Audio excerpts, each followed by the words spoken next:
Hello officers. Science and tech के lecture series में आप सभी का स्वागत है। ऑलरेडी बायोटेक के लास्ट लेक्चर में हम लोगों ने बायोटेक्नोलॉजी के बेसिक्स को देखा है, डीएनए के स्ट्रक्चर को समझा, डीएनए फिंगरप्रिंटिंग देखा, सैटेलाइट डीएनए देखा, डीएनए बारकोडिंग देखा। और आज के लेक्चर में हम लोग बायोटेक्नोलॉजी का सबसे इंपॉर्टेंट पार्ट जो है, सबसे इंपॉर्टेंट कॉन्सेप्ट है, उसको समझने वाले हैं। वो है central dogma of molecular biology.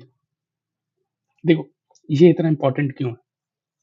अगर हम सिंपल लैंग्वेज में समझें तो central dogma of molecular biology जो है, ये क्या बताता है?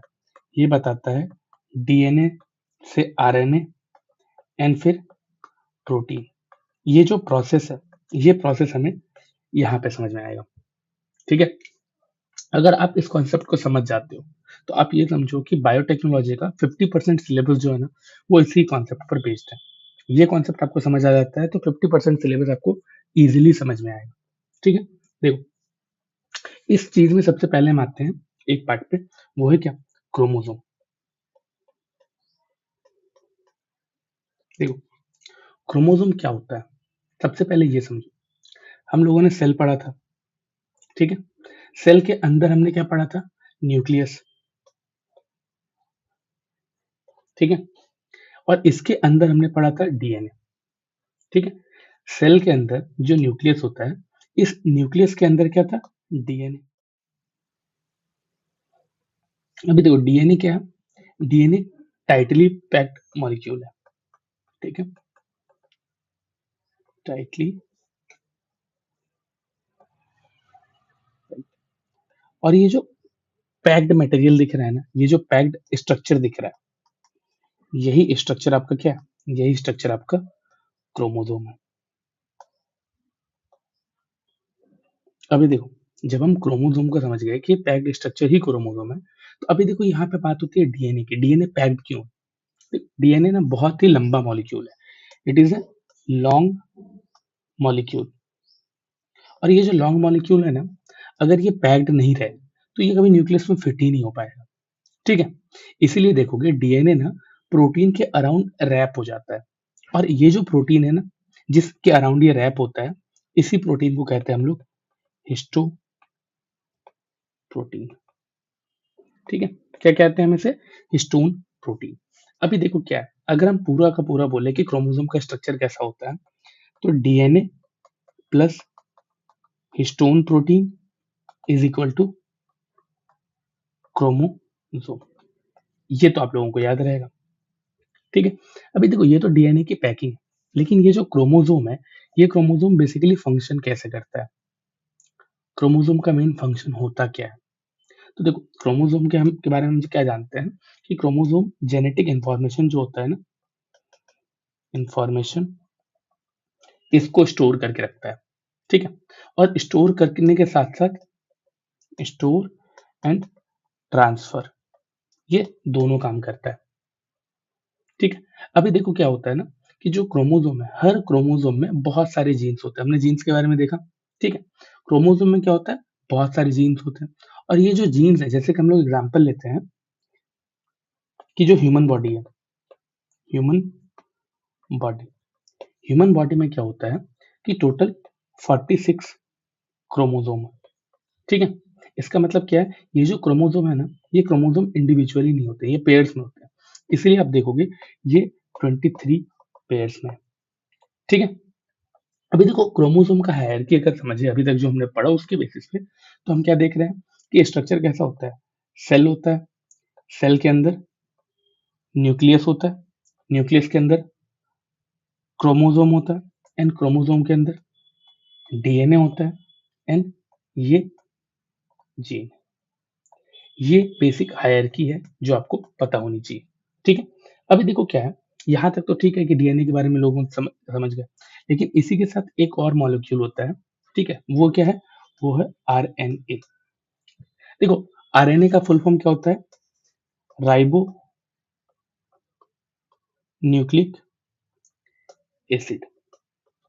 ये जो राइबो न्यूक्लिक एसिड है, ठीक है, ये भी किससे बना होता है?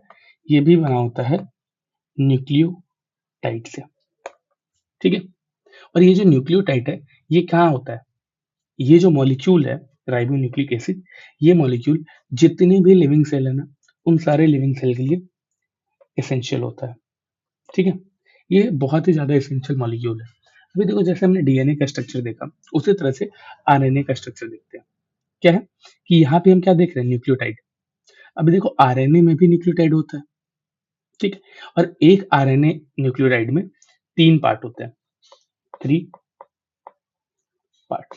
और ये 3 पार्ट में क्या क्या दिखेगा आपको? पहला दिखेगा नाइट्रोजन बेस, जो हमने डीएनए में भी देखा, राइबोज सुगर, और तीसरा फॉस्फेट ग्रुप। यहाँ पे क्या हो रहा है, यहाँ पे हम ये 3 चीज देख रहे हैं।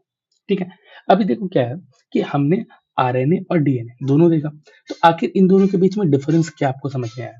तो सबसे पहले देखो, हम इन डिफरेंस को भी समझेंगे, तभी ये दोनों क्लियर होगा। क्या है कि डीएनए हमें क्या पता है, डीएनए बेसिकली डबल स्ट्रैंडेड होता है। ठीक है, डबल स्ट्रैंडेड। इसमें हमने शुगर क्या देखा था, हमने देखा था डीऑक्सी राइबोज। ठीक है, डीऑक्सी राइबोज। हमने यहाँ पे बेस क्या देखा था, हमने बेस देखा था थाइमीन। ठीक है, लेकिन जब हम आरएनए की बात करते हैं, जब हम आरएनए की बात करते हैं, ये क्या होता है, ये सिंगल स्ट्रैंडेड होता है। ठीक है, यहाँ पे जो शुगर है, ये क्या होता है, ये होता है राइबोज। ठीक है, और इसका जो बेस होता है, वो बेस क्या होता है, यूरेसिल। ठीक है, अभी देखो, अगर आपको पिक्चर देखना है, तो यहाँ देखो, ये क्या है, ये हमारा आप देख रहे हो आरएनए। आरएनए क्या है, सिंगल स्टैंडर्ड दिख रहा है, डीएनए क्या है, डबल स्टैंडर्ड दिख रहा है। ठीक है, यही चीज हमें यहाँ पे डिफरेंस इन दोनों के बीच में पता चलता है। बेस क्या देख रहे हैं, बेस देख रहे हैं यूरेसिल, और इसमें क्या देख रहे हैं, थाइमीन। देखो, आरएनए का जो शेप होता है ना, वो जनरली सिंगल स्टैंडर्ड है, तो ये सिंगल स्टैंडर्ड जो है, लेकिन कभी कभी आप ये सोचना कि आरएनए आरएनए जो है जनरली सिंगल स्टैंडर्ड होता है, लेकिन कभी कभी क्या होता है ना, ये कंप्लीमेंट्री पेयरिंग भी करता है, कंप्लीमेंट्री पेयरिंग। ठीक है, और ये कंप्लीमेंट्री पेयरिंग की वजह से क्या होता है, ये कभी कभी फोल्डेड स्ट्रक्चर भी बनाता है। ठीक है, और इसका एग्जांपल आप देख सकते हो, जो टी आरएनए होता है उसमें। क्लियर? अभी देखो, आरएनए का जो फंक्शन है, जो मेन रोल है, हम उस चीज को भी समझेंगे। ठीक है, क्या होता है आरएनए का मेन रोल, क्या होता है, जैसे कि फंक्शन, आरएनए क्या करता है, राइबोन्यूक्लिक एसिड क्या कर रहा है, ये क्या करता है, जो डीएनए है,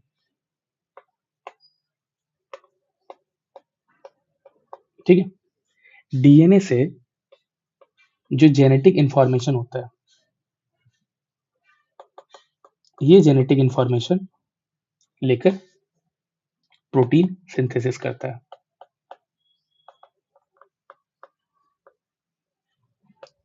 ये काम किसका है, ये काम है आरएनए का। आरएनए क्या कर रहा है, डीएनए से जेनेटिक इंफॉर्मेशन ले रहा है, एंड उसी जेनेटिक इंफॉर्मेशन के बेसिस पे प्रोटीन सिंथेसिस कर रहा है। अभी देखो, डीएनए जो है, ये खुद न्यूक्लियस से बाहर कभी नहीं जाता। ठीक है, इसीलिए इसमें जो जेनेटिक इंफॉर्मेशन होता है, ये जेनेटिक इंफॉर्मेशन लेकर आरएनए जाता है और प्रोटीन सिंथेसिस करता है। अभी देखो, आरएनए कैसे कर रहा है, आरएनए क्या कर रहा है, यहाँ से जेनेटिक इंफॉर्मेशन लेकर न्यूक्लियस से साइटोप्लाज्म में जाता है। ठीक है, कहाँ से, देखो डीएनए क्या है, डीएनए न्यूक्लियस के अंदर है, और न्यूक्लियस के अंदर से जेनेटिक इंफॉर्मेशन को लेना एंड उसको साइटोप्लाज्म में पहुंचाना, एंड वहां पे फिर क्या होता है, वहां पे प्रोटीन सिंथेसिस होता है। ये काम कौन कर रहा है, ये काम कर रहा है आरएनए। अभी समझो, यहाँ पे भी क्या है कि हर जगह, हर एक लिविंग ऑर्गेनिज्म में हमने देखा है कि डीएनए होता है, लेकिन कुछ स्पेशल केस भी थे, जैसे कि वायरस। ठीक है, वायरस जो होता है, वायरस में क्या होता है, वायरस में जेनेटिक मटेरियल ना आरएनए में ही होता है। ठीक है, आरएनए ही वायरस का जेनेटिक मटेरियल होता है, जैसे कि हम लोगों ने कोरोना वायरस देखा। ठीक है, जैसे कि आप एक और एग्जांपल ले सकते हो, HIV। ये जो वायरस है, इसका जेनेटिक मटेरियल कहाँ होता है? आरएनए में होता है। ठीक है। अभी देखो क्या है, यहाँ पे कुछ आरएनए मॉलिक्यूल ना एंजाइम की तरह भी बिहेव करते हैं, जो यहाँ पे भी हम आरएनए देख रहे हैं। अभी जो आरएनए मॉलिक्यूल है, ये मॉलिक्यूल जो एंजाइम की तरह बिहेव करते हैं, इनको बोलते हैं हम लोग राइबोजाइम्स।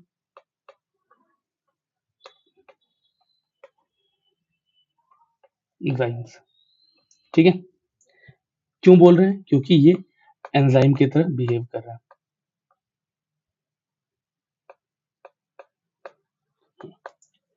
अभी देखो, ये जो राइबोजाइम होते हैं, ये क्या करते हैं?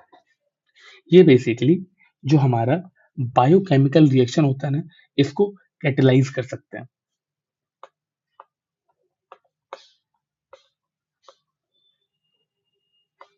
Catalyse biochemical reaction. ठीक है। अभी देखो, यहाँ पे जब हम आरएनए के बारे में पढ़ रहे हैं कि कुछ आरएनए जो है एंजाइम की तरह भी बिहेव करते हैं, जो क्या करते हैं, बायोकेमिकल रिएक्शन को कैटेलाइज करते हैं। अभी इसमें क्या है ना, कि जब हम बात कर रहे हैं कि आरएनए डीएनए से जेनेटिक मटेरियल लेकर प्रोटीन सिंथेसिस कर रहा है, तो क्या यहाँ पे आरएनए के भी टाइप्स होते हैं? तो जी हाँ, यहाँ पे आरएनए के भी टाइप्स होते हैं। तो हम लोग टाइप्स ऑफ आरएनए भी समझते हैं। इसमें क्या है, सबसे पहले प्रोटीन सिंथेसिस के लिए ना मेनली 3 तरह के आरएनए का रोल होता है। एक होता है एम आर एन ए, ठीक है। दूसरा होता है आर आर एन ए। तीसरा होता है टी आर एन ए। ये जो 3 आर एन ए आप यहाँ पे देख रहे हो, सबसे पहले देखो, एम आर एन ए जो है, इसका फुल फॉर्म होता है मैसेंजर आर एन ए। ठीक है। अभी देखो, ये जो मैसेंजर आर एन ए, ये क्या करता है? ये डीएनए से जेनेटिक इंफॉर्मेशन लेकर राइबोसोम तक पहुंचाता है। राइबोसोम क्या है? राइबोसोम प्रोटीन सिंथेसिस करता है। ठीक है। मैसेंजर आरएनए क्या करता है? डीएनए से जो जेनेटिक इंफॉर्मेशन होता है, ये इंफॉर्मेशन लेता है और इसको कहाँ पहुंचाता है? राइबोसोम तक। ठीक है। एक तो ये, यहाँ पे हम क्या देख रहे हैं, सिंपल लैंग्वेज में अगर समझे, तो हमारा जो एम आर एन है, मतलब कि मैसेंजर आर एन है, ये बेसिकली कौन है? ये नाम से ही पता चलता है, ये मैसेज कैरियर है। ठीक है। अभी देखो, जो हमारा आर आर एन ए, ये आर आर एन ए का फुल फॉर्म क्या होता है? इसका फुल फॉर्म होता है राइबोसोमल आर एन ए। ये जो राइबोसोमल आर एन ए, ये क्या है? Basically ribosomal R N A, ये राइबोसोम के स्ट्रक्चरल पार्ट होता है। ये जो राइबोसोम हम लोग पढ़े थे ना सेल में, तो उसी का स्ट्रक्चरल पार्ट होता है राइबोसोमल आर एन ए। अभी देखो, राइबोसोम ही वो प्लेस है जहाँ पे प्रोटीन सिंथेसिस हो रहा है, क्योंकि यहाँ पे क्या हो रहा है, जेनेटिक इन्फॉर्मेशन कहाँ पहुंचा रहा है? राइबोसोम तक। ठीक है। और उसी में क्या है, ये चीज आपको प्रेजेंट दिखेगा। ठीक है।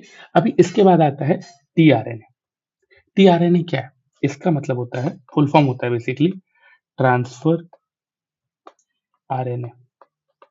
देखो, ये जो ट्रांसफर आरएनए है, ये क्या करता है?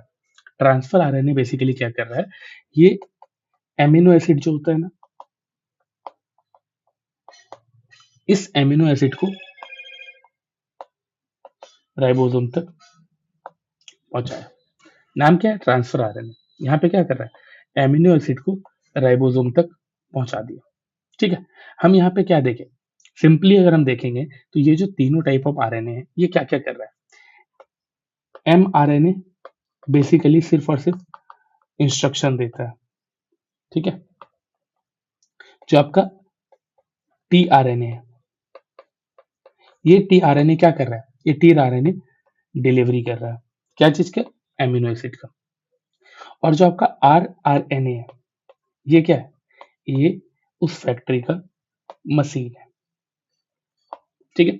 ये चीज आपको बस पता होना चाहिए इन तीनों आरएनए के बारे में। अगर क्वेश्चन आएगा तो इसी चीज से आएगा, इतना ही पूछेगा, इससे ज्यादा नहीं पूछेगा।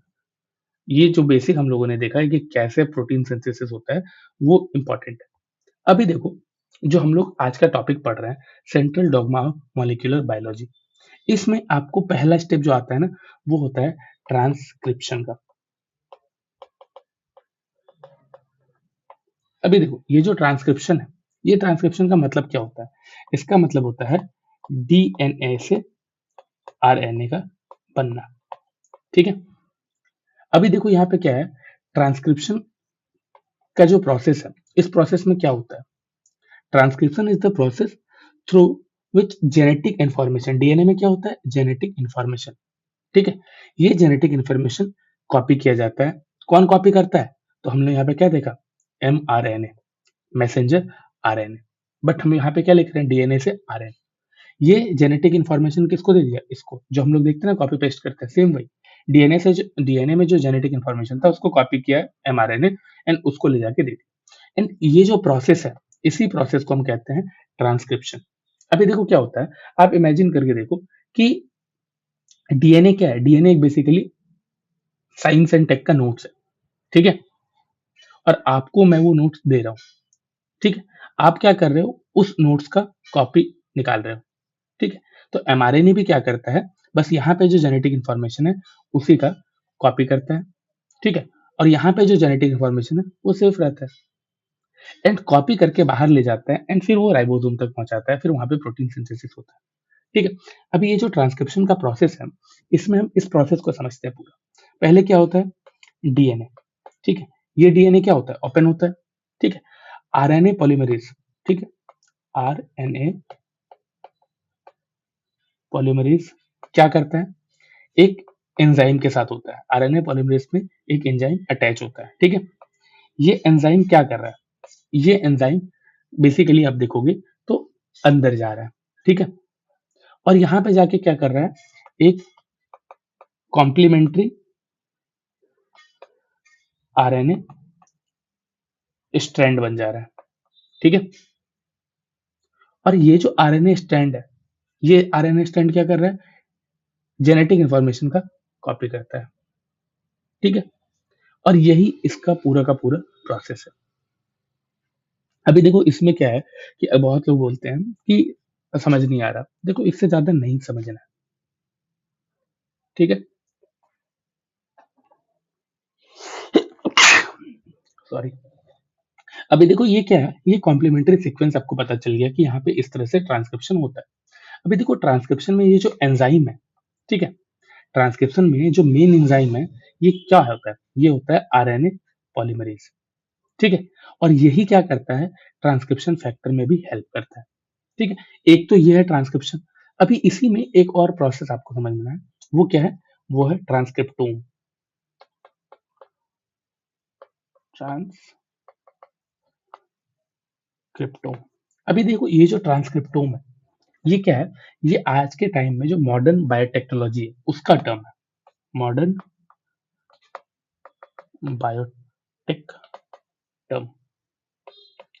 ठीक है, अभी देखो इसमें क्या होता है कि ट्रांसक्रिप्टोम का मतलब होता है किसी ऑर्गेनिज्म के सभी एमआरएनए मॉलिक्यूल। ठीक है, ये क्या है? किसी भी ऑर्गेनिज्म के जितने भी एमआरएनए मॉलिक्यूल्स हैं, एमआरएनए मॉलिक्यूल्स, ठीक है, इन सब का जो टोटल सेट है, ठीक है, इन सब का टोटल सेट, इसी को बोलते हैं हम लोग ट्रांसक्रिप्टोम। मतलब क्या है कि एक सेल में जितने भी जीन एक्टिव है उन सबका कंबाइंड एमआरएनए ट्रांसक्रिप्टोम होता है। क्लियर है? यहाँ पे बात कर रहे हैं टोटल एमआरएनए मॉलिक्यूल की, जितने भी हैं। ठीक है, अभी देखो इसमें और क्या जानना है। देखो ट्रांसक्रिप्टोम में क्या है कि हमने देखा कि जितने एमआरएनए मॉलिक्यूल्स हैं उन सबका टोटल सेट। ठीक है, अभी इसी चीज में क्या है कि एक सेल के अंदर हम क्या देखते हैं? बहुत सारे जीन्स होते हैं, लेकिन एक्टिव जीन्स तो सारे नहीं होते हैं। और जितने जीन्स एक्टिव होते हैं उन सबका कंबाइंड एमआरएनए जो है, उसी को हम लोग ट्रांसक्रिप्टोम कहते हैं। अभी देखो इंपॉर्टेंट कॉन्सेप्ट में हम लोगों ने यहाँ पे, अभी देखो क्या होगा कि जीएनए, सॉरी, जीनोम। ठीक है, जीनोम क्या होता है? जीनोम स्टेबल होता है। ठीक है, हमने यहाँ पे ट्रांसक्रिप्टोम देखा। ट्रांसक्रिप्टोम क्या है? ये डायनेमिक होता है। मतलब समझो, मतलब जितने भी हमारे पास डिफरेंट डिफरेंट सेल है, एक इंसान के शरीर में एक टाइप के सेल तो नहीं होते, बहुत सारे डिफरेंट डिफरेंट सेल होते हैं।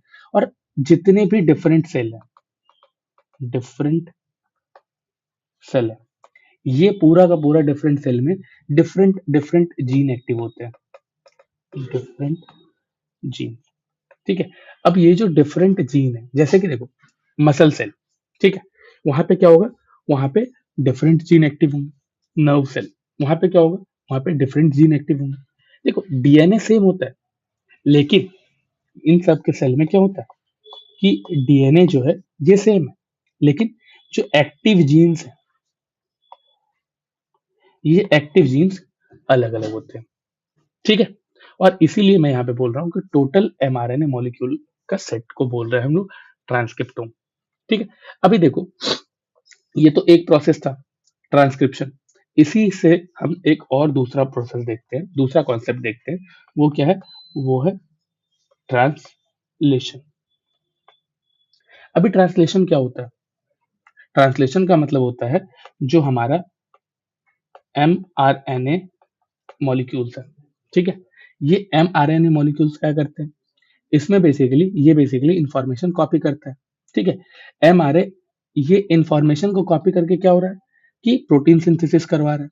ठीक है, ये कहाँ पहुंचा रहा है, राइबोसोम में, और राइबोसोम क्या कर रहा है, इसी इंफॉर्मेशन के बेसिस पे प्रोटीन सिंथेसिस कर रहा है। इसको इंफॉर्मेशन जो मिला है, जिस तरह का प्रोटीन सिंथेसिस करने के लिए मिला है, वो उस तरह का प्रोटीन सिंथेसिस करने लगता है। लेकिन यहाँ पे क्या होता है ना, हम क्या देखते हैं कि ये जो कन्वर्जन दिख रहा है, यहाँ पे जो प्रोटीन सिंथेसिस हो रहा है, ये बेसिकली कहाँ हो रहा है, तो आप देखते हो ये होता है साइटोप्लाज्म में। ठीक है, अभी ट्रांसलेशन ये जो प्रोसेस है, ये क्या दिख रहा है, ट्रांसलेशन का प्रोसेस। यहाँ पे क्या हो रहा है कि हम देख रहे हैं कि यहाँ पे ये चीज साइटोप्लाज्म के अंदर हो रहा है। साइटोप्लाज्म में भी लोकेशन क्या है, तो राइबोसोम के अंदर। तो ट्रांसलेशन प्रोसेस क्या समझ में आ रहा है आपको कि एमआरएनए, एमआरएनए ये क्या होता है, ये राइबोसोम जो है, राइबोस राइबोसोम से अटैच होता है। ठीक है, अब ये राइबोसोम से जब अटैच होता है, तो इसमें क्या होता है कि जो हमारा टीआरएनए है, ठीक है, टी आरएनए, ये टी आरएनए क्या कर रहा है, ये तो ट्रांसफर आरएनए, ये क्या करता है, ये एमिनो एसिड लाता है। ये एमिनो एसिड क्या होता है, लेकर आया। अब एमिनो एसिड चेन बनना स्टार्ट हुआ। ठीक है, और चेन बनने के बाद क्या होता है, ये चेन फोल्ड हो जाता है। ठीक है, ये एमिनो एसिड लेके आया और यहाँ पे क्या हुआ, चेन बनना स्टार्ट हुआ। इस चेन को बोलते हैं एमिनो एसिड चेन। अब ये चेन क्या होता है, बहुत लंबा होता है।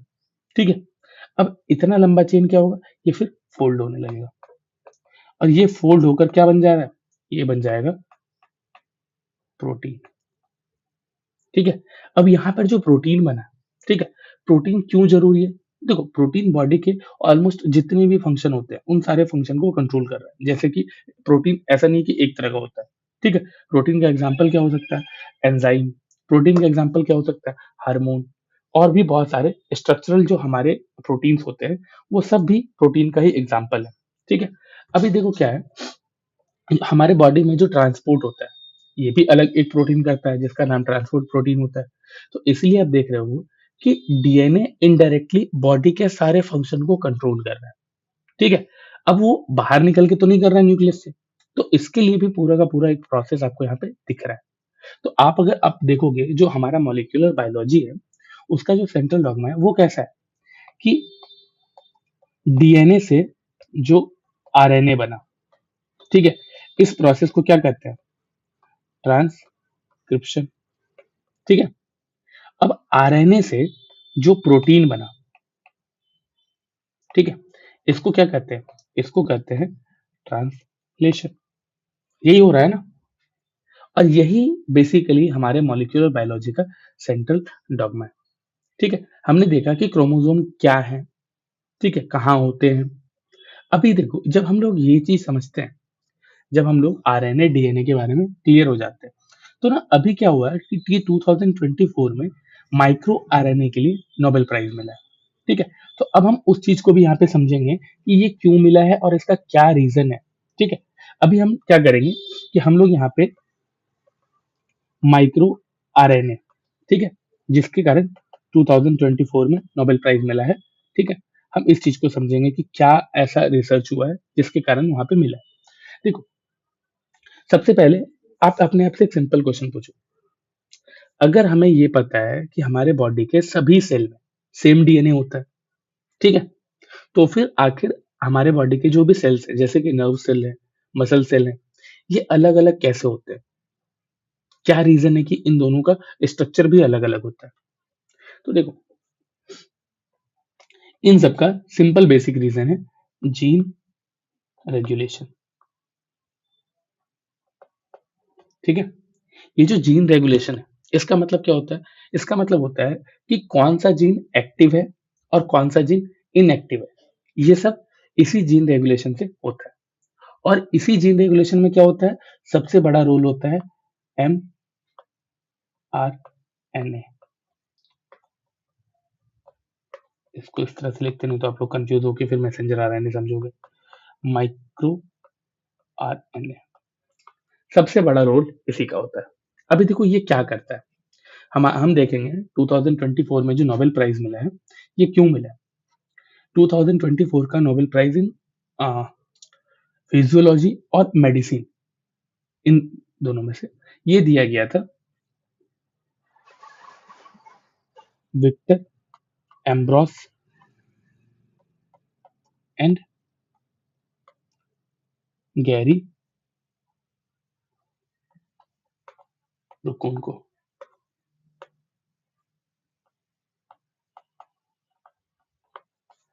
ठीक, अभी देखो इन दोनों को जो नोबेल प्राइज दिया गया, इन्होंने क्या किया था? इन्होंने बेसिकली डिस्कवरी की माइक्रो आरएनए की। ठीक है, और ये डिस्कवरी के थ्रू उन्होंने ये बताया कि जो अलग अलग सेल है, जैसे हम लोगों ने यहाँ पे मसल सेल और नर्व सेल के बारे में देखा, तो ये अलग क्यों है? इसका मेन रीजन है जीन रेगुलेशन। और ये माइक्रो आरएनए के थ्रू जीन रेगुलेशन को समझाने की कोशिश कर रहे हैं। ठीक है, और इसी कारण से इन्हें नोबेल प्राइज मिला है। अभी देखो, अब हमें यहाँ पे क्या समझना है? क्या हमें इनके बारे में पढ़ना है? नहीं, हम समझेंगे माइक्रो आरएनए के बारे में। ठीक है, माइक्रो आरएनए क्या है? एक बहुत ही छोटा आरएनए मॉलिक्यूल है। ठीक है, ये भी क्या है? RNA molecule. ठीक है, ये क्या करता है? ये बेसिकली प्रोटीन कोटिंग कर रहा है। ठीक है, तो यहाँ पे प्रोटीन कोडिंग क्या हो रहा है? ये जो आरएनए मॉलिक्यूल है, यहाँ पे जो अगर हम बात करते हैं प्रोटीन कोडिंग की, ये प्रोटीन कोडिंग कहाँ होता है? ये प्रोटीन कोडिंग बेसिकली आरएनए तो नहीं होता है। ठीक है, इसका मेन रोल क्या होता है? यहाँ पे जो भी जीन है, एक सेल के अंदर जो आप देखते हो, जो भी जीन है, इन जीन के एक्सप्रेशन कि कौन सा जीन एक्टिव होगा, कौन सा जीन इनएक्टिव होगा, इस एक्सप्रेशन को रेगुलेट करने का काम माइक्रो आरएनए कर रहा है। अभी देखो ये जो जीन रेगुलेशन कॉन्सेप्ट है, ये बेसिकली किस तरह से होता है? हर सेल में जीन एक्सप्रेशन दो लेवल पे कंट्रोल होता है। ठीक है, जितना भी सेल होता है, in every cell gene regulation two type. और ये क्या होता है? एक पहला लेवल होता है ट्रांसक्रिप्शन। ठीक है, एक तो इस लेवल पे आपका देखोगे कंट्रोल होता है, और दूसरा होता है पोस्ट ट्रांसक्रिप्शन लेवल। देखो, यहाँ पे हम लोग माइक्रो आरएनए का रोल देखेंगे, और माइक्रो आरएनए का जो रोल होता है वो कहाँ होता है?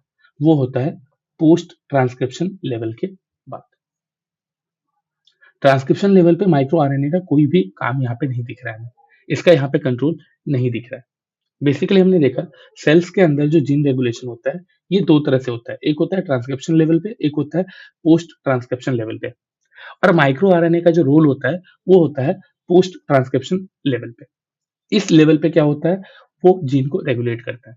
मतलब ट्रांसक्रिप्शन में क्या देखा हमने? एमआरएनए बना, मतलब मैसेंजर आरएनए बन गया था।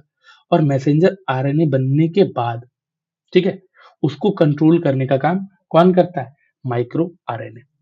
अभी देखो ये जो माइक्रो आरएनए यहाँ पे कंट्रोल कर रहा है जीन रेगुलेशन को, ये कैसे कर रहा है? ये मैकेनिज्म क्या है? माइक्रो आरएनए मैकेनिज्म, इस मैकेनिज्म को समझो। सबसे पहले जो स्टेप वन है, हमने क्या देखा कि एमआरएनए बन चुका है, मतलब मैसेंजर आरएनए बन चुका है ट्रांसक्रिप्शन के बाद। इस मैसेंजर आरएनए को हमारा जो माइक्रो आरएनए है, ये माइक्रो आरएनए टारगेट करता है। ठीक है, माइक्रो आरएनए ने एमआरएनए को आइडेंटिफाई किया। ठीक है, अब उसके बाद क्या होता है, उसके बाद देखोगे जो माइक्रो आरएनए है उस एमआरएनए का कॉम्प्लीमेंट्री सीक्वेंस से बाइंड करता है। क्या हो रहा है, माइक्रो आरएनए क्या कर रहा है, इस एमआरएनए का जो कॉम्प्लीमेंट्री सीक्वेंस होता है, जो ये कॉपी करके आया है,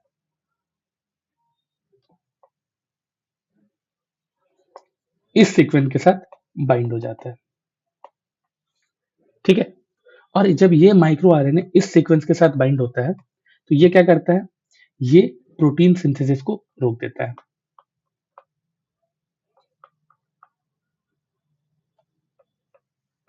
ब्लॉक हो जाता है। ठीक है, और इसका रिजल्ट क्या देखने को मिलता है, इसका रिजल्ट ये देखने को मिलता है कि जो ये जीन एक्सप्रेशन होना चाहिए था, ये जीन एक्सप्रेशन रिड्यूस हो जाता है। ठीक है, और ये प्रोटीन सिंथेसिस को ही ब्लॉक कर दिया। मतलब ये इस यहाँ पर जो मैसेंजर आरएनए है, इसको जो मैसेज मिला था, जो ये जाके राइबोसोम तक पहुंचाता और राइबोसोम फिर उस प्रोटीन सिंथेसिस को करके वो प्रोटीन डेवलप करता। यहाँ पे क्या हुआ, माइक्रो आरएनए उसके साथ अटैच हो गया और बाइंड होने के कारण क्या हुआ कि ये प्रोटीन सिंथेसिस को ही ब्लॉक कर दिया और ये प्रोटीन सिंथेसिस हो ही नहीं पाया। ठीक है, अभी समझो यहाँ पे ये क्यों जरूरी है। देखो, अगर हम देखेंगे तो हमें पता है कि जो ह्यूमन जीनोम प्रोजेक्ट है, ठीक है, इसके थ्रू हमें क्या पता चला था कि 1000 से भी ज्यादा माइक्रो आरएनए जीन्स एक इंसान के अंदर प्रेजेंट होते हैं। ठीक है, मोर देन 1000। क्या है ये है माइक्रो आरएनए। इतने सारे माइक्रो आरएनए प्रेजेंट है एक इंसान के अंदर।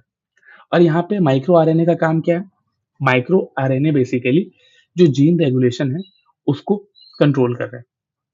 ठीक है, तो एक माइक्रो आरएनए यहाँ पे 1000 माइक्रो आरएनए अगर प्रेजेंट है तो आप समझो कि सिंगल माइक्रो आरएनए जो होता है,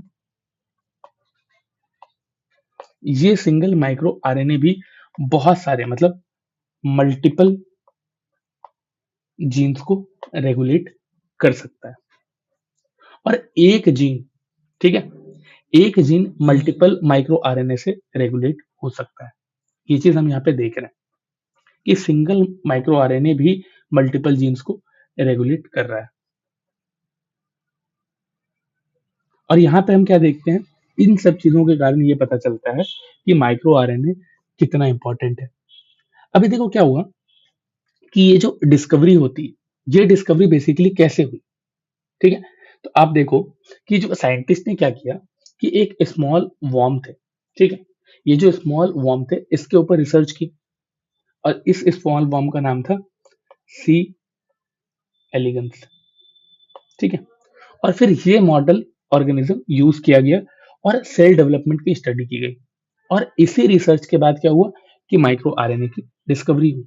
अभी देखो ये तो एक सिंपल स्टोरी थी, लेकिन ये जो माइक्रो आरएनए है इसका सिग्निफिकेंस बहुत ज्यादा है। ठीक है, माइक्रो आरएनए क्या कर रहा है कि किसी जीन को डेवलप होने से ही रोक दे रहा है, मतलब किसी प्रोटीन को सिंथेसिस को ही रोक दे रहा है। ठीक है, तो क्या हुआ, ये ग्रोथ रेगुलेशन भी कर रहा है, ये सेल डिफरेंशिएशन में भी हेल्प कर रहा है, ये डेवलपमेंट को भी कंट्रोल कर रहा है। ठीक है, और आप सोचो कि अगर माइक्रो आरएनए का फंक्शन एबनॉर्मल हो जाए, ठीक है, तो क्या होता है, डिजीज होती है, जैसे कि कैंसर, जैसे कि कार्डियोवास्कुलर डिजीज। इस तरह की डिजीज जो होती है, डायबिटीज आप कह सकते हो, न्यूरोलॉजिकल डिसऑर्डर, वायरल फंक्शन, इन सब में क्या देख रहे हैं कि इस तरह की डिजीज तब होती है जब ये माइक्रो आरएनए जो है ये डिसफंक्शन हो जाए, ये एबनॉर्मल हो जाए। ठीक है, तो इसको देखो कि आज के टाइम पे जो मॉडर्न बायोटेक है, इस मॉडर्न बायोटेक में ये जो माइक्रो आरएनए, इस माइक्रो आरएनए को हम यूज कर रहे हैं बायो मार्कर की तरह। ठीक है, और इस माइक्रो आरएनए का जब बायोमार्कर की तरह यूज करते हैं तो इसके कारण क्या होता है कि हम इजीली ये डायग्नोस कर सकते हैं कि कैंसर कहाँ पे है और किस कारण से है। और कुछ कैंसर के टाइम पे कुछ कैंसर अलग अलग तरह के कैंसर होते हैं, तो कुछ कैंसर में देखोगे कि माइक्रो आरएनए का जो लेवल होता है ना, ये एबनॉर्मल हो जाता है। ठीक है, एंड इसी को हम करेक्ट कर सकते हैं, एंड इसी को यूज करके हम क्या कर सकते हैं, उस प्रोटीन सिंथेसिस को रोक भी सकते हैं। ठीक है, तो इसीलिए आप देखोगे कि माइक्रो आरएनए का यूज यहाँ पे बायोमार्कर की तरह भी हो रहा है, और इसीलिए ये बहुत ही ज्यादा इंपॉर्टेंट है। अभी देखो, यहाँ पे भी अभी आरएनए के बारे में ही कर रहे हैं। अभी देखो, इसी में एक और इंपॉर्टेंट चीज आता है, और वो क्या है, आरएनए इंटरफेस। ठीक है, जिसको हम लोग आरएनए आई भी लिखते हैं। ठीक है, अब हम समझते हैं कि आरएनए इंटरफेस क्या होता है। देखो, आरएनए इंटरफेस बेसिकली एक बायोलॉजिकल मैकेनिज्म है जिसमें आरएनए मॉलिक्यूल्स जो है वो जीन एक्सप्रेशन को सप्रेस करते हैं। अभी तक हम बायोमार्कर देख रहे हैं, माइक्रो आरएनए क्या है, एक बायोमार्कर की तरह। अभी इसी से कनेक्टेड है आरएनए इंटरफेस, तो प्लीज थोड़ा ध्यान से सुनो। आरएनए इंटरफेस क्या है, एक बायोलॉजिकल मैकेनिज्म है जिसमें क्या होता है कि आरएनए मॉलिक्यूल जीन एक्सप्रेशन को सप्रेस करते हैं। ठीक है, यहाँ पे क्या हो रहा है, ये जीन एक्सप्रेशंस को सप्रेस कर रहे हैं। ठीक है, अभी इसी को बोलते हैं हम जीन साइलेंसिंग। क्यों? क्योंकि ये जीन एक्सप्रेशन को ही सप्रेस कर दे रहा है, जीन साइलेंसिंग। अभी देखो, इसका मेन आइडिया क्या है। देखो, ये जो आरएनए इंटरफेस है, ये क्या कर रहा है, ये जो हमारा मैसेंजर आरएनए था, इस एमआरएनए मॉलिक्यूल को डिस्ट्रॉय या ब्लॉक ही कर दे रहा है। ठीक है, इसको क्या कर रहा है, या तो डिस्ट्रॉय कर दे रहा है और ब्लॉक कर दे रहा है।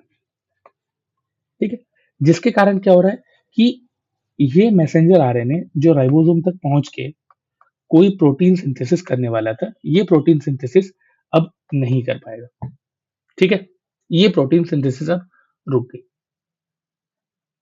ठीक है, अब ये चीज होने के कारण क्या हो रहा है, एक चीज समझो कि आरएनए इंटरफेस में ना बेसिकली दो मॉलिक्यूल इन्वॉल्व होते हैं। ये जो आरएनए इंटरफेस हम लोग देख रहे हैं, इसमें क्या होता है, आरएनए इंटरफेस, इसमें दो मॉलिक्यूल इन्वॉल्व होते हैं। एक क्या होता है, एसआई आरएनए, एक होता है एमआई आरएनए। ये दोनों मॉलिक्यूल्स के बारे में समझो। अभी ये जो हम आरएनए इंटरफेस समझ रहे हैं, आरएनए इंटरफेस का रूल क्या दिख रहा है आपको, आपको यहाँ पे रूल दिख रहा है। ये क्या करता है, ये वायरस जो होते हैं उसके अगेंस्ट डिफेंस क्रिएट करता है, ये जीन रेगुलेशन करता है, ये साथ ही साथ डेवलपमेंट को भी कंट्रोल कर रहा है, क्योंकि ये क्या कर रहा है कि प्रोटीन सिंथेसिस को ही बंद कर दे रहा है। ठीक है, और ये क्यों कर रहा है, टू प्रोटेक्ट सेल, ये सेल को प्रोटेक्ट करने के लिए कर रहा है। और किससे प्रोटेक्ट कर रहा है, तो ये प्रोटेक्ट कर रहा है वायरल जेनेटिक मटेरियल से। ठीक है, अभी देखो, हम जो नोबेल प्राइज देख रहे थे बायोमार्कर में, ठीक है, उसी से हम इसको थोड़ा सा लिंक करके समझते हैं। देखो, आरएनए इंटरफेस का जो कॉन्सेप्ट है, ये एक्सप्लेन किया गया था 2006 में, जो नोबेल प्राइज मिला था ना उसमें। और ये इसके बाद हम लोग 2024 में माइक्रो आरएनए को देख रहे हैं। तो आपको ये दोनों का लिंक समझ में आना चाहिए कि जो आरएनए इंटरफेस है, ये कब आया था, ये आया था 2006 के नोबेल प्राइज के टाइम पे। ठीक है, और ये किसको दिया गया था, एंड्रयू फायर एंड क्रेग मेलो।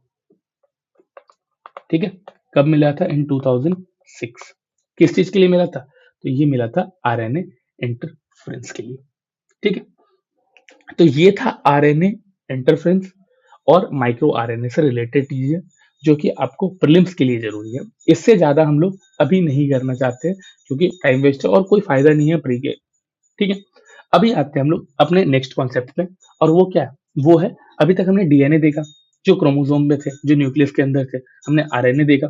अब हम चलते हैं एक्स्ट्रा क्रोमोसोमल डीएनए की तरफ। ठीक है,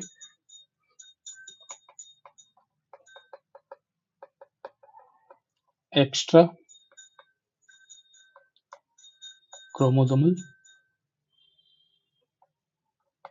डीएनए, जिसको आप लोग लिख सकते हो एसी डीएनए।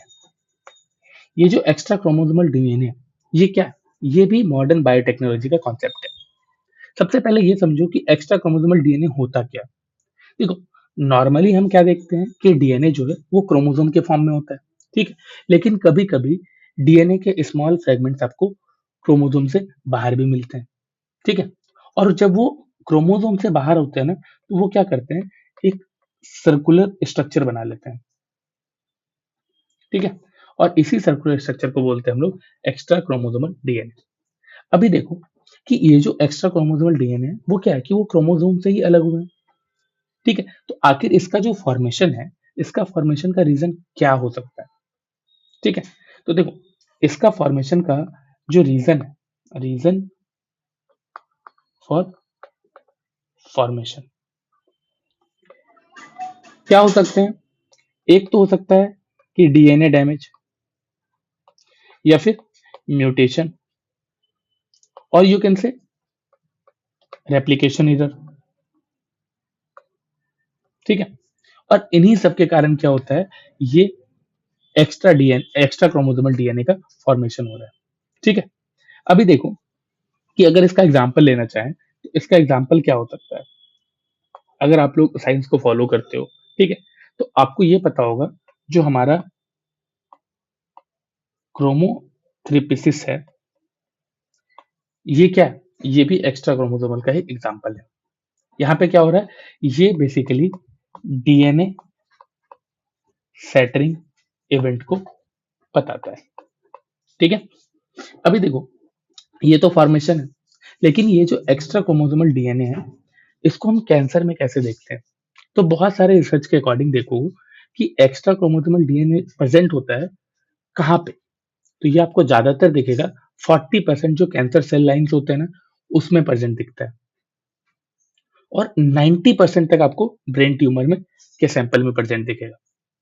तो इसीलिए ये जो एक्स्ट्रा क्रोमोसोमल डीएनए है, इसका ज्यादातर यूज देखो कैंसर रिसर्च में होता है, कैंसर रिसर्च, ठीक है।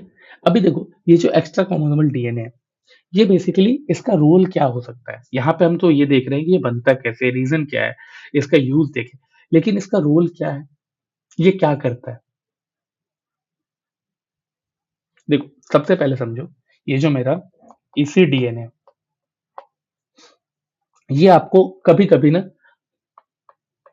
ऑन्कोजीन्स में प्रेजेंट दिखेगा, ठीक है। और ये जो ऑन्कोजीन्स है, आपके दिमाग में आएगा ये ऑन्कोजीन्स क्या होता है, इसको भी समझते हैं। ऑन्कोजीन्स बेसिकली क्या है, वैसे जीन जो कैंसर को प्रमोट करते हैं, प्रमोट कैंसर, ठीक है। तो आपको ये जो एक्स्ट्रा क्रोमोसोमल डीएनए है, ये ज्यादातर ऑन्कोजीन्स में प्रेजेंट दिखते हैं, ठीक है, वैसे जीन जो कि कैंसर को प्रमोट कर रहे हैं। और आप देखोगे कि ये जो एक्स्ट्रा क्रोमोसोमल डीएनए है, ये ऑन्कोजीन्स को कॉपीज करते हैं, ठीक है, इसको क्या करते हैं, कॉपी कर रहे हैं। और इसीलिए क्या होता है कि आप देखोगे जो ट्यूमर होता है ना, इसकी जो ग्रोथ होती है, ये बहुत ही ज्यादा फास्ट हो जाती है। और इसका इम्पैक्ट क्या होता है कि ये जो हमारा एक्स्ट्रा क्रोमोसोमल डीएनए है, ये कैंसर को बहुत ज्यादा फास्ट स्पीड में इवॉल्व करने में हेल्प करता है, ठीक है। और इसके साथ साथ एक ड्रग रेसिस्टेंस वाला जो सीन आपने देखा है कि दवाई असर करना बंद कर देती है, वो ड्रग रेसिस्टेंस डेवलप करने में भी हेल्प करता है, ठीक है। तो आप ये देखें कि एक्स्ट्रा क्रोमोसोमल डीएनए किससे रिलेटेड है और कैंसर में क्या रोल है, ठीक है। अब इसके बाद एक और टाइप ऑफ डीएनए है, वो क्या है, वो है डार्क डीएनए, ठीक है। ये डार्क डीएनए क्या होता है, देखो, जब ह्यूमन जीनोम प्रोजेक्ट कंप्लीट हुआ, ठीक है, 2000 के टाइम पे, ठीक है, जब ये कंप्लीट हुआ तो इस प्रोजेक्ट ने क्या किया कि ह्यूमन डीएनए के सीक्वेंस को आइडेंटिफाई किया। और ह्यूमन जीनोम प्रोजेक्ट, इस प्रोजेक्ट में क्या हुआ कि हमने क्या किया, हमने देखा कि जो डीएनए सीक्वेंस है उन सबको आइडेंटिफाई कर लिए। और उन आइडेंटिफिकेशन में क्या हुआ ना कि एक बहुत ही ज्यादा सरप्राइजिंग फैक्ट मिला। वो क्या मिला कि हमारे जो ह्यूमन जीनोम का, जो आप देखोगे, सिर्फ 1.5% ये 1.5% पार्ट ही प्रोटीन कोडिंग करता है, प्रोटीन कोडिंग कर रहा है, ठीक है। और बाकी क्या हो रहा है, बाकी आपको यहाँ पे जब साइंटिस्ट ने देखा कि कुछ एनिमल्स के जीनोम को सीक्वेंस किया, ये तो ह्यूमन के थे, ठीक है। उसके बाद साइंटिस्ट ने कुछ एनिमल्स के जीनोम को भी सीक्वेंस किया, ठीक है। तो उनमें से कुछ एसेंशियल जीन्स जो होते हैं ना, वो मिसिंग लग रहे थे। लेकिन ये जीन्स जो थे, जो मिसिंग थे, ये सर्वाइवल के लिए बहुत जरूरी थे। इसलिए साइंटिस्ट ने कहा कि ये जीन एक्चुअली एग्जिस्ट करते हैं, लेकिन इसे हम डिटेक्ट नहीं कर पा रहे। आप समझ रहे हो? ये जो इसके बाद क्या आता है, ये जो 1.5% हम प्रोटीन कोडिंग में देख रहे हैं, इसके अलावा क्या है कि अब क्या हुआ कि मिसिंग जीन प्रॉब्लम आया बाहर। ह्यूमन के अलावा क्या किया कि साइंटिस्ट ने बहुत सारे एनिमल्स के भी जीनोम को सीक्वेंस किया, और इसमें उन्हें क्या हुआ कि कुछ एसेंशियल जीन जो होते हैं, ये जीन्स मिसिंग मिले, ठीक है। लेकिन जीन्स मिसिंग तो हो नहीं सकते, क्यों? क्योंकि ये सर्वाइवल के लिए बहुत जरूरी होता है। तो इसलिए साइंटिस्ट ने क्या बोला कि ये जीन्स एक्चुअली में एग्जिस्ट करते हैं, लेकिन डिटेक्ट नहीं हो रहा है, डिटेक्शन नहीं हो पा रहा है। और ये जो जीन जो डिटेक्ट नहीं हो पा रहे हैं, इसी जीन को हम बोलते हैं डार्क डीएनए। क्लियर है? आई डोंट थिंक कि यहाँ पे कोई प्रॉब्लम होगा। देखो, जैसे कि अब देखो एक एग्जांपल ले लेते हैं, उसके बाद क्लियर हो जाएगा कि सैंड रैट, ठीक है। ये जो रैट है, इस रैट की जीनोम स्टडी की गई। इस रैट की स्टडी में पाया गया कि PDX1 जीन, ठीक है, ये जीन क्या हुआ, मिसिंग लगा।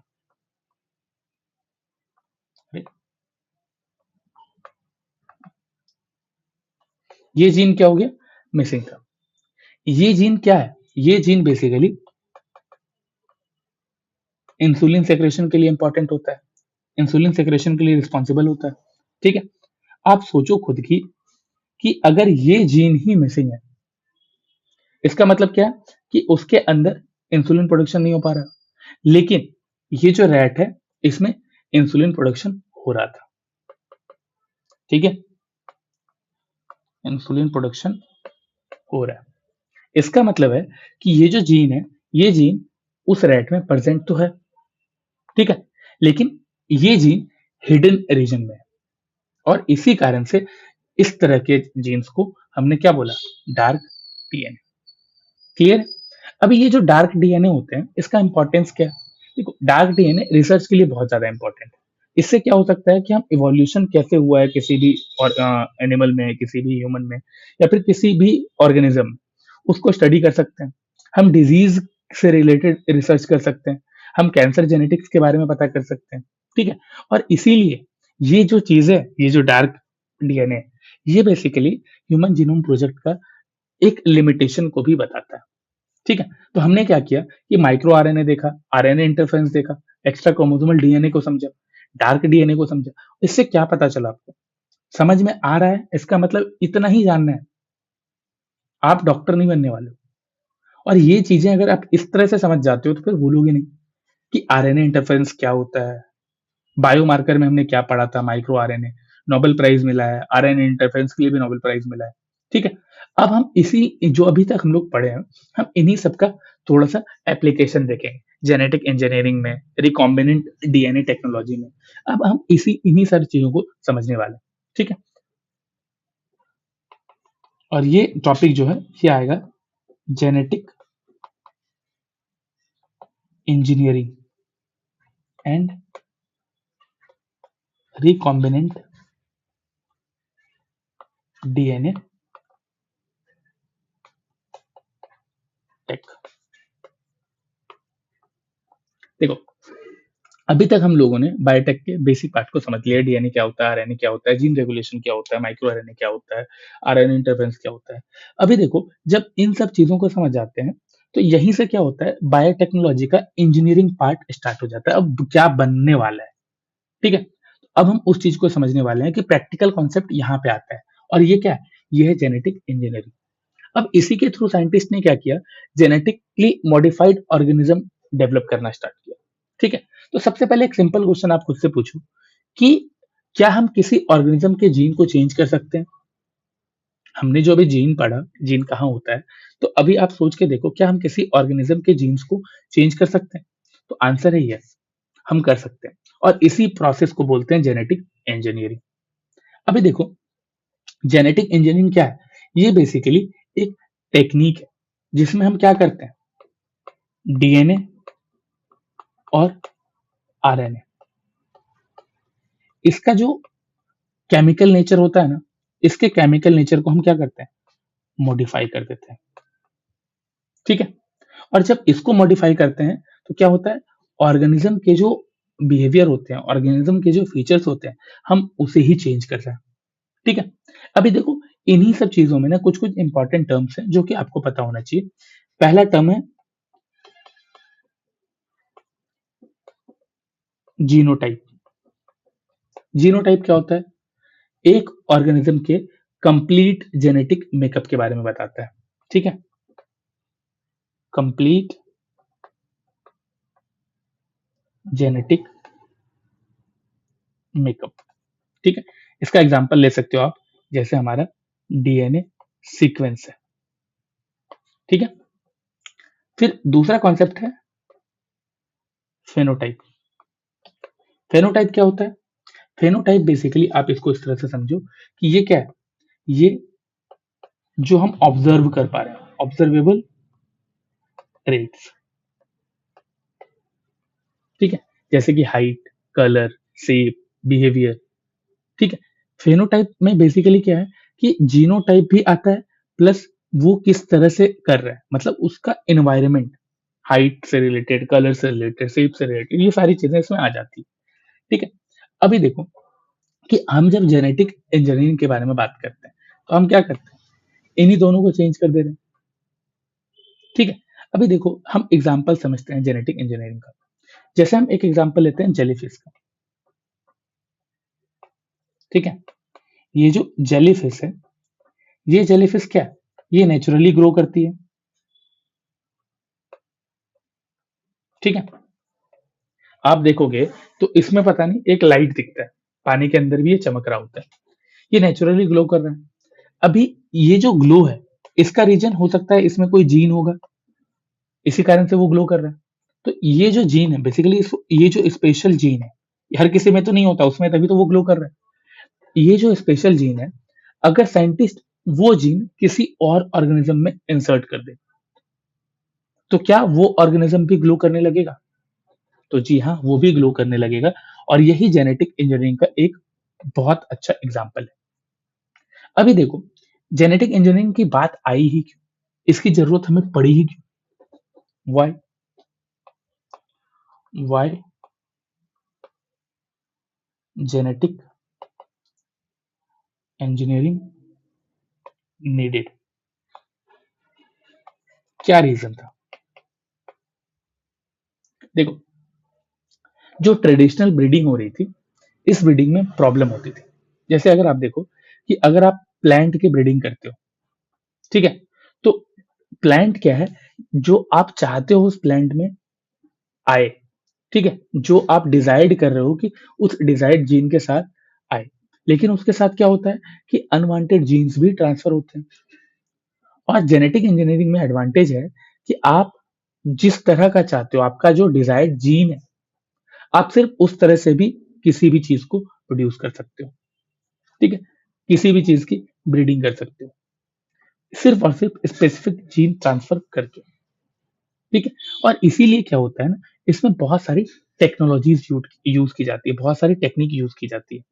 ठीक है, अभी इसमें जो टेक्निक यूज की जाती है, उन टेक्निक्स के बारे में हम लोग समझने वाले हैं। ठीक है, अभी इसमें क्या क्या टेक्निक यूज होती है? सबसे मेजर टेक्निक क्या होती है? एक होता है रिकॉम्बिनेंट डीएनए टेक्नोलॉजी।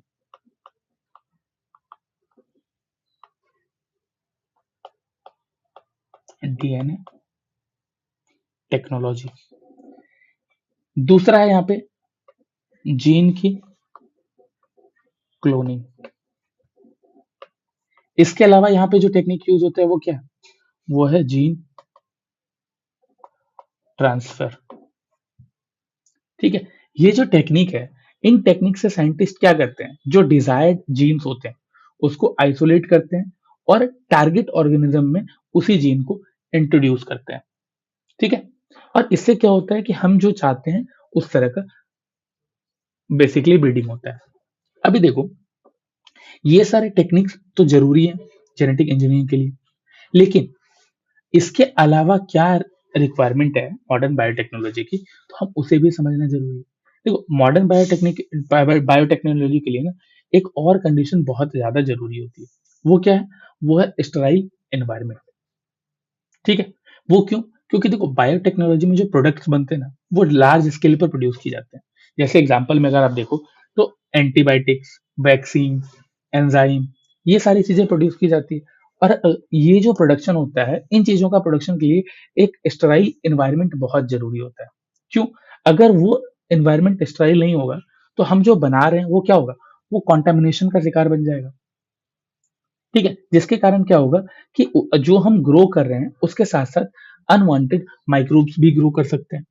ठीक है, जिससे क्या होगा, microbial contamination free environment maintain करना बहुत ही ज्यादा जरूरी होता है। आप देखोगे कि जब कोविड आया था तो बहुत लोगों ने ये बात की थी कि इस वायरस को लैब में बनाया गया है एंड वहां से ये लीक हो गया। ठीक है, और फिर पूरी दुनिया में फैल गया। ये बात हो रही थी, मैं ये नहीं कह रहा हूँ, ये वहीं हुआ था। तो ये सारी चीजें क्यों हुई थी? क्योंकि एक स्टेराइल एनवायरनमेंट डेवलप करके नहीं रखा गया होगा, अगर वैसा होता तो। ठीक है, तो इसीलिए जब भी हम कुछ बायोटेक्नोलॉजी में बनाते हैं, ठीक है, तो हमें क्या होता है कि स्टेराइल एनवायरनमेंट की भी जरूरत होती है। तो इन सब चीजों के साथ, टेक्निक के साथ हमें क्या चाहिए? एक स्टेराइल एनवायरनमेंट। ठीक है, अभी देखो, हम क्या कर रहे हैं, हम लोग एक एक करके इन सारे टेक्निक्स के बारे में समझेंगे।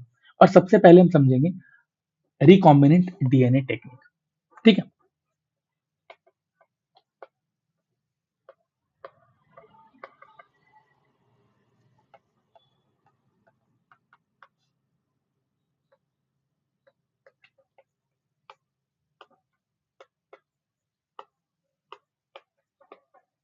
ये जो रिकॉम्बिनेंट डीएनए टेक्नोलॉजी है, ये क्या है? ये जेनेटिक इंजीनियरिंग का एक बहुत ही ज्यादा बहुत ही इंपॉर्टेंट प्रैक्टिकल मेथड है, एक तरह से कह लो। इसमें क्या होता है, इस प्रोसेस में आप देखते हो कि जो हमारा डीएनए, इसके फ्रेगमेंट्स जो इसके फ्रेगमेंट्स को कट करते हैं। ठीक है, और कट करने के बाद, जैसे कि आप ये एक लाइन समझ लो, इसी तरह से एक थ्रेड होता है। हम ये चाहते हैं कि हम इस पार्ट को कट कर दें। ठीक है, और यहां से इस पार्ट को हटा के किसी दूसरे ऑर्गेनिज्म के डीएनए को यहां पे हम इंसर्ट कर दें। ठीक है, इसी को बोलते हैं हम लोग रिकॉम्बिनेंट डीएनए। ठीक है, जो हम लोग यहाँ पे देख रहे हैं, यहाँ पे क्या हो रहा है, जो ऑलरेडी एक डीएनए फ्रेगमेंट है, हम इसको क्या कर रहे हैं, इसको कट कर रहे हैं और यहाँ पे दूसरे ऑर्गेनिज्म के डीएनए को कंबाइन कर रहे हैं। ठीक है, अभी देखो, ये जो रिकॉम्बिनेंट डीएनए है, क्या ये कट करना इतना इजी है और फिर यहाँ पे दूसरा इंसर्ट करना इतना इजी है क्या? तो ऐसा नहीं है। रिकॉम्बिनेंट डीएनए टेक्नोलॉजी के लिए कुछ इंपॉर्टेंट टूल्स चाहिए होते हैं। ठीक है, इंपॉर्टेंट टूल्स, और इसी में सबसे ज्यादा जो जरूरी होता है, हम उस टूल्स के बारे में देखेंगे। सबसे पहले क्या है? Restriction enzymes.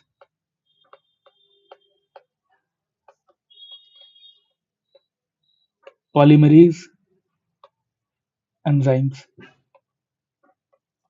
ठीक है, डीएनए लिगेज,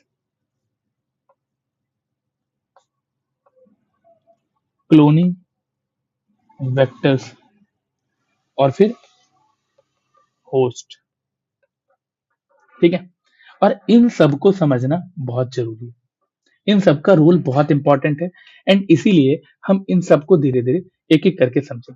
सबसे पहले देखो, हम लोग देख समझते हैं, जो हमारा पहला है वो क्या है?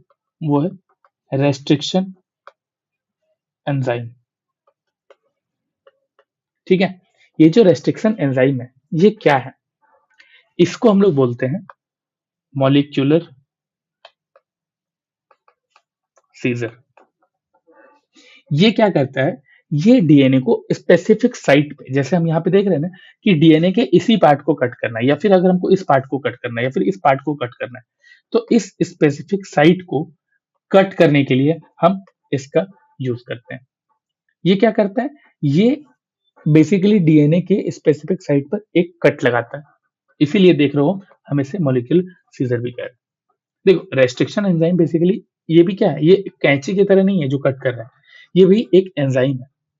ये क्या करता है, डीएनए को स्पेसिफिक न्यूक्लियोटाइड सीक्वेंस पर कट करता है। ये क्या, ये एक सीक्वेंस है, यहाँ पे जो हमने एक लाइन बनाई है, ये क्या, ये एक सीक्वेंस है, और हमें पता है कि इसी सीक्वेंस में यही वाला पार्ट को हमें कट करना है। ठीक है, तो यहीं पे ये क्या करता है, कट लगाता है। ठीक है, और ये जो सीक्वेंस है जहां पे हम कट लगाते हैं, जैसे कि ये देखो, ये डीएनए मॉलिक्यूल है। ठीक है, हमें इस पार्ट पे कट लगाना है, हम इस पार्ट को यहाँ से कट कर हटाना है हमको यहाँ से, तो हम यहाँ पे जो कट करेंगे, ठीक है, ये क्या है, ये जगह जो है, ये क्या है, ये है रेस्ट्रिक्शन साइट। ठीक है, कि हमें इसी पार्ट को कट करना है। अभी देखो कि ये जो रेस्ट्रिक्शन एंजाइम है, ये काम कैसे करता है। हमें क्या पता है कि डीएनए डबल हेलिक्स स्ट्रैंड्स में होता है, ठीक है, जिसमें दो स्ट्रैंड्स होते हैं। रेस्ट्रिक्शन एंजाइम क्या करते हैं, दोनों स्ट्रैंड्स को कट करता है। सपोज ये है हमारा, रुको एक मिनट, ये पिक्चर होगा मेरे पास।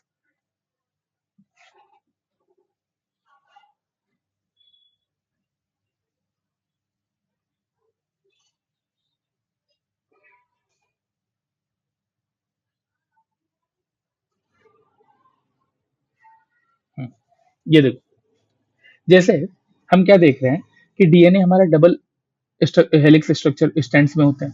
जैसे ये हमारा एक स्ट्रैंड, ये हमारा दूसरा स्ट्रैंड। ठीक है, यहाँ पे क्या कर रहा है कि रेस्ट्रिक्शन एंजाइम दोनों पे कट लगा रहा है। यहाँ देखो, ये दोनों पे कट लगा रहा है ना। ठीक है, इससे क्या होता है, डीएनए फ्रेगमेंट्स बन जाते हैं। ये यहाँ पे कट लगाया, ठीक है, आप देख रहे हो कि इस पे कट लगाया, ये एक अलग पार्ट बन गया, ये एक अलग पार्ट बन गया, ये दो पार्ट बन गया ना। यहाँ पे क्या देख रहे हो कि इससे डीएनए के फ्रेगमेंट्स बन गए, एक फ्रेगमेंट ये, दूसरा फ्रेगमेंट ये। ठीक है, अभी देखो क्या हो रहा है कि जब फ्रेगमेंट्स बन गए, रेस्ट्रिक्शन एंजाइम ने अपना काम किया, काम करने के बाद ये कट कर दिया। अब डीएनए के जो एंड होते हैं, एंड पार्ट, ठीक है, इस एंड पार्ट जो है, ये ना एक अलग स्पेशल शेप में होता है, और इसी शेप को हम बोलते हैं स्टिकी एंड्स। ठीक है, अभी देखो यहाँ पे कट हुआ, अब इसके स्टिकी एंड्स में हम क्या बोल रहे हैं कि ये जो स्टिकी एंड्स हैं, ये कॉम्प्लीमेंट्री एंड्स होते हैं। ठीक है, इसीलिए आप देखोगे अगर हम इसको जब ज्वाइन करना चाहेंगे तो ये इजीली ज्वाइन भी हो जाते हैं। ठीक है, कट करने के बाद, और इसी को हम यहाँ पे आप क्या करेंगे, ज्वाइन कर देंगे। लेकिन ये ज्वाइनिंग कैसे होगा, इसको हम लोग आगे देखने वाले हैं। पहले हमने क्या देखा, रेस्ट्रिक्शन एंजाइम कैसे कट लगाता है। ठीक है, दोनों पार्ट को कट कर दिया यहाँ पे। अभी देखो, जब ये कट लग गया, ठीक है, तो फिर आता है दूसरा चीज, और ये दूसरा क्या है, डीएनए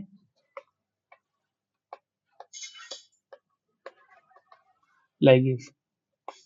ठीक है, ये जो डीएनए लाइगेज है, ये क्या करता है, जब रेस्ट्रिक्शन एंजाइम कट लगा चुका होता है, डीएनए को कट कर चुका होता है, लेकिन इस कट के बाद ये जो हम देख रहे हैं, ये जो अलग अलग फ्रेगमेंट्स बन गए, इन दोनों फ्रेगमेंट्स को अटैच कौन करेगा, ज्वाइन कौन करेगा, तो इसके लिए यूज करते हैं हम लोग डीएनए लाइगेज। ये भी क्या है, ये जो हम देख रहे हैं, ये भी बेसिकली एक एंजाइम है। ठीक है, जो क्या करता है, डीएनए फ्रेगमेंट्स को ज्वाइन कर रहा है। ठीक है, दोनों को वापस से मिला रहा है। ठीक है, और ये मिलाने के लिए क्या बनाता है, ये एक फॉस्फोडाइस्टर बॉन्ड बनाता है।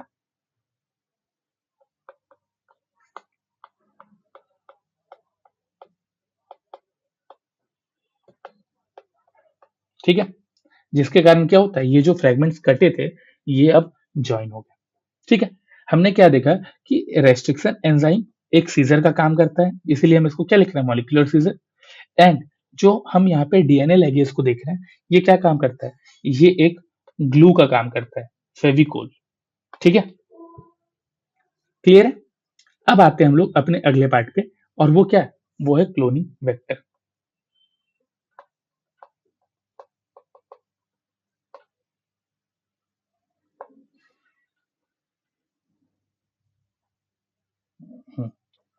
देखो, अगर हम क्या कर रहे हैं, कट कर रहे हैं और ये सारी चीजें कर रहे हैं, उसको ज्वाइन करने का भी हम तरीका खोज चुके हैं। अब आता है क्लोनिंग वेक्टर।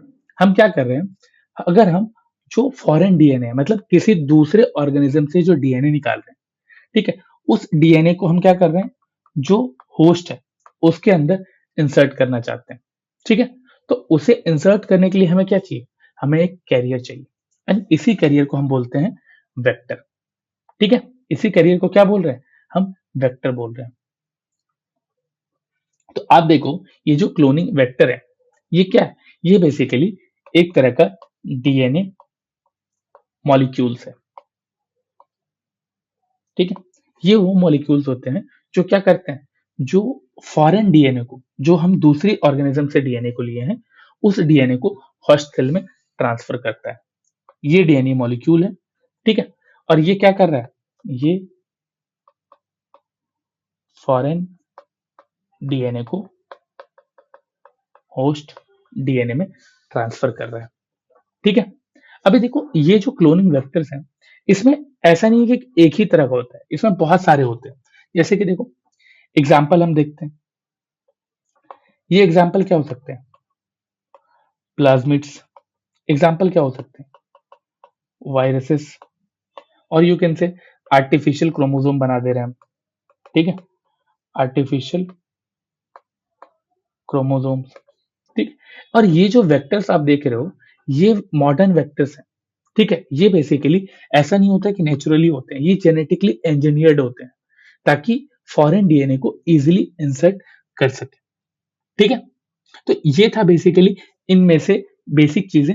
और इसके बाद जो हमारा होस्ट रह गया है, जो अदर पार्ट्स रह गए हैं, हम उन सब चीजों को कवर करेंगे नेक्स्ट लेक्चर में। तो अगर यहां तक समझ आया है तो प्लीज आप बने रहे हमारे साथ। नेक्स्ट लेक्चर में हम लोग यहाँ से स्टार्ट करेंगे। मैं यहाँ पे बीच में छोड़ रहा हूँ, कुछ मुझे एक काम आ गया है। ठीक है, तो इसके बाद हम लोग क्या करेंगे, नेक्स्ट लेक्चर में इसके आगे करने वाले हैं, और फिर हम बायोटेक को नेक्स्ट लेक्चर में ही खत्म कर देंगे।